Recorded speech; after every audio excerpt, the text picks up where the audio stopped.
Good evening and welcome to the Jaymie Icke Show. It's great to have you here with me tonight. Well, this evening we're going to be continuing on our theme of the last few weeks where we're looking at health and well-being.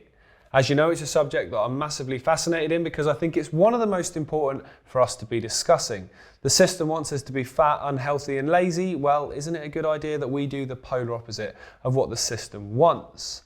Joining me tonight, I have a guest that's going to talk about pretty much everything when it comes to health. In the last few weeks, we've spoken to Tonya Buxton about health and nutrition, we've spoken to Zoe Clues around psychological well-being, and last week we spoke to Dr. Bradley Nelson about energy medicine. Also in there, we spoke to Laura Bolton about consciousness and getting back to living a more natural human life. Well, tonight I'm speaking to Leigh Brandon.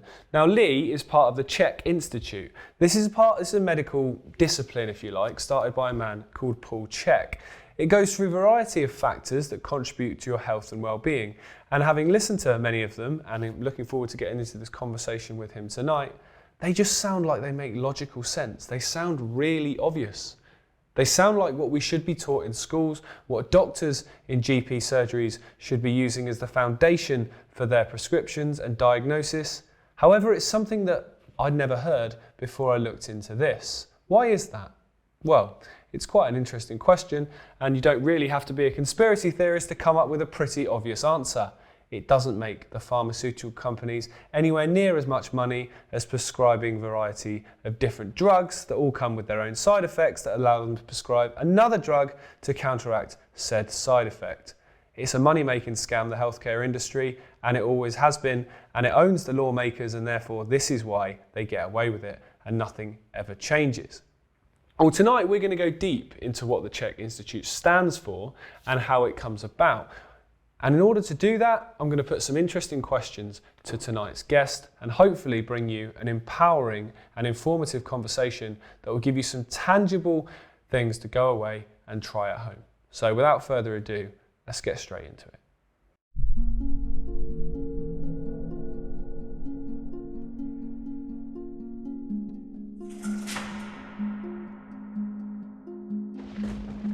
Folklore and fairy tales.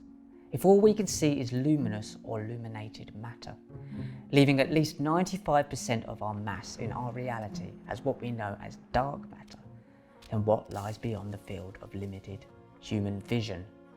Do we innately know that we are blindly seeking peace on a tightrope bandwidth of the infinite journey that we are still in some way tethered to? And are there ways to open up those doors to the other worlds? Do the secrets of these other worlds leak through into our plain sight by myths and folklore? Do they cry from the shadows, reaching out through movies, music, and the arts? Do we not commonly know that there must be more to life than this?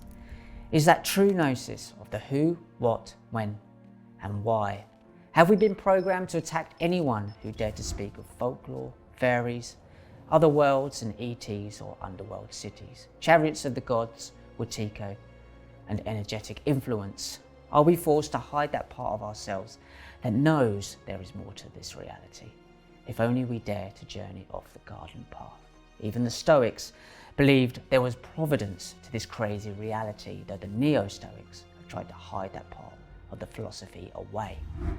Is the true battle to guard ourselves against the dragons that try to rationalize our own experience out of us, coming from their own fear of the unknown? Welcome to a brand new Ickonic series called Ickonic Voices. Now, a lot of people came to the fore over the last 3 years. There were a lot of unexpected heroes. We've featured many of them on the channel, but I wanted to get out there, get into their own environment and meet these people. What makes them tick? Now, John O'Looney, I'm sure you've heard of. He's a funeral director from Milton Keynes. Now, he spoke out about what he was seeing in his funeral home during the pandemic. And since then, he's fought tirelessly to expose the dangers of the mRNA shots. Me and Gabe are going to take a drive down the M1 from Derby to Milton Keynes to John's funeral home. How you doing, mate? Hello, mate. All right.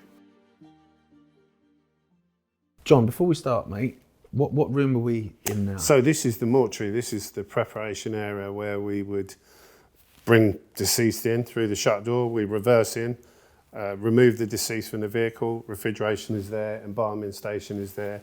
this is kind of back of the house. This is the preparation area. That's why it's so cold. Yeah, of course. Sat in the coat. Yeah. So this is, I mean, It's nice to have a live one in. yeah. This is the reality of your job and your Yeah. life. For most people, they know you now, sat in your office. Yeah, of course. You know, in front of Zoom. You know, telling the world what you're seeing. How's your life changed, and how's it affected your job? How you view the world since that? I think inevitably it's been you kind of, once you're awake, you can never go back to sleep. So I would suggest that I was probably fast asleep up until COVID. And for me, I've lost friends. I've made lots of friends. I've lost faith in the police system. I've certainly, any shred of faith that I'd left in the political system, I've lost. And it's almost like I've gone to bed and woke up and the whole world has become inverted, in that all of the people that we should be able to trust and are there to look after us and enforce law and order have become pretty much our deadliest enemy. And that's really, it's quite disconcerting, it's quite upsetting. Yeah, it's quite upsetting. Because for you at the start of it, like you say, like, you know, you weren't as awake to certain things as you are now. You saw things that didn't add up. Yep. So you voiced those concerns. Yep. It must have been a real shock to you that they were just completely ignored. Well, I think that's the mistake I made. There's a couple of mistakes I made. Number one was thinking that everyone was wired the same way as I was, in that I would speak up. Other funeral directors who see it, and they've reached out to me, 70 or 80 have reached out to me, you know. And then you've got people that are openly vocal, like Brenton Faithful now, Richard Hirschman, Wally as well. Wesley is another funeral director, and I've spoke to someone who's down in London who's got 7 funeral homes. Do you know, they are speaking out, but I thought they would all jump on and say, yeah, we're seeing that too. And it would come to an end pretty quickly. Welcome to the David Icke Dot Connector videocast from the Ickonic studio in Derby, England. Well, we've had this week one of the most predictable happenings you can imagine. The cable news host, Tucker Carlson in the United States, has been fired by Fox News and Rupert Murdoch. And I've watched this coming for months now, tick, tick, tick, just by watching his show. And the opinions and the evidence and the information that he's presented. Fox News was set up from the start to ring-fence Republican voters, Republican thinkers, conservative thinkers, as they call them in America. So that it's another here but no further operation. And Tucker Carlson walked in and was given a primetime show, and I've watched him every morning since he started.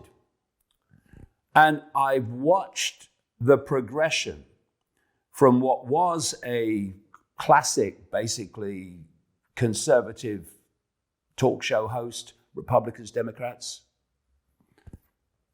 to seeing more and more of the big picture of what's actually going on.